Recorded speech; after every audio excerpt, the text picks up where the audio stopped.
Hey guys, it's Beck. I'm back with you today in an unplanned fashion because I went to a rheumatologist yesterday and got a diagnosis. So I'm going to share the story on how it went, what the diagnosis is, and how I'm feeling about it. Alright, so rheumatologist, as you know, I've shared previously about all of the weird symptoms that I've been having, and in my wisdom, I had thought that it was more of a Ehlers-Danlos, POTS kind of picture. If you've been following along, then you know that I did get that POTS diagnosis and that I do have a lot of symptoms that would indicate Ehlers-Danlos. It's in my family, I'm super bendy, all the things. So in my wisdom yesterday, I went to the rheumatologist by myself because I'm a big independent woman, and I just kind of thought that maybe he wouldn't really have a diagnosis for me on the first time that I saw him, or that he might send me off to get a whole bunch of other tests. So while I know that sometimes after medical appointments I need like post-medical appointment support because it's super emotional, I didn't think that that was going to apply to me yesterday. So I guess like what happened was he looked at all of those results and I took in a big long symptom list of everything that I was experiencing that I thought may have been more of an Ehlers-Danlos picture without all of the POTS symptoms. And he looked at that, he asked me a whole bunch of questions, he did an examination, like a physical kind of like testing of pain points and things like that. He did have a look at some of my scars, but not all of them. He didn't do the full Baden scale, which is what I would have expected someone who was looking for Ehlers-Danlos to do. He did do some of the points, but he didn't follow through and do all of them, so it makes me think that he wasn't really very confident in Ehlers-Danlos stuff. So that is still a question in my mind. But basically what he did was very quickly diagnosed me with fibromyalgia. Now I'm kind of pausing because I didn't even look into fibromyalgia, not really, when I was doing my kind of brainstorming research, what the fuck is wrong with me kind of questiony quizzies. And I sort of didn't really know very much about it other than it's a very pain-based thing and it affects a lot of women and that it's ongoing and it's a lot to do with energy levels and stress, and that they don't know too much about treatment for it. That's what I knew, right? Which is not correct. So I got out of the appointment, shook to say in the least, and with a script for low-dose naltrexone, which in my mind was like, oh great, another compounded medication that I'm going to need to pay a lot of money for. Fucking brilliant. I'll add it to my list. I've got so many meds.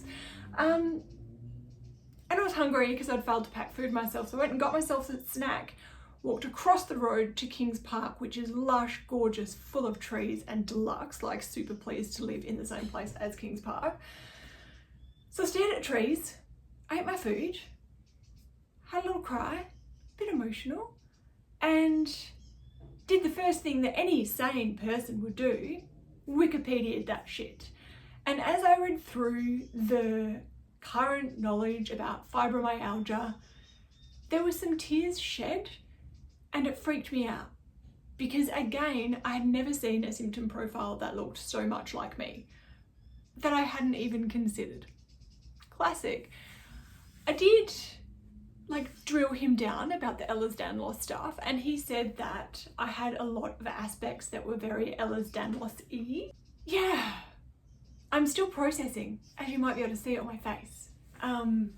It's kind of a lot, and even though I do have this like, you know, positive outlook and I can usually reframe things to a positive moment, the truth is that my brain does go to like, you know, unhappy places immediately sometimes, especially when I don't fully understand or I hadn't considered it or I hadn't like made a roadmap for that particular eventuality. Again, thank you, overachieving brain. So I was at home just cooking stuff, because when I get sad I get busy, because then I can do the thing as well as have the emotion and not be completely overtaken by it. So I'm cooking stuff. And my brain kept circling back to, great, just another thing that you're fucked with, which wasn't very helpful. And I recognized that somebody might need to help me with that.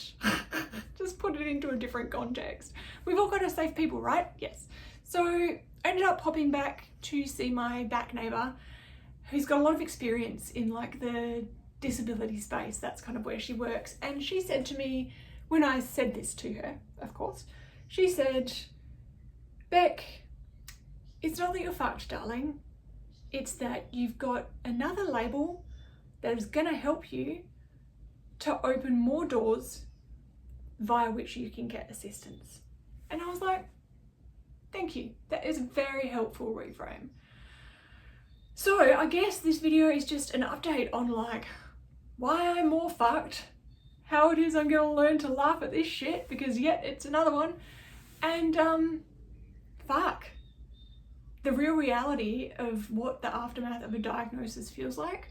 I've actually got another appointment today at an immunology clinic because the last 2 sessions I had with them, they were like, you're complicated. We're going to need to see you in person.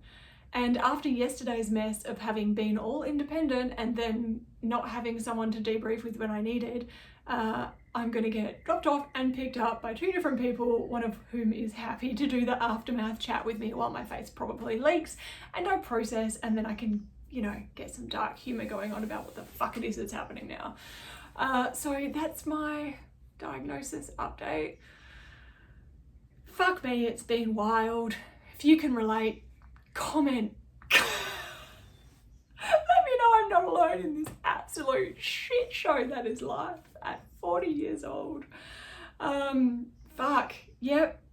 Join me, like and subscribe to this madness. Love you guys. Thank you for following. Bye.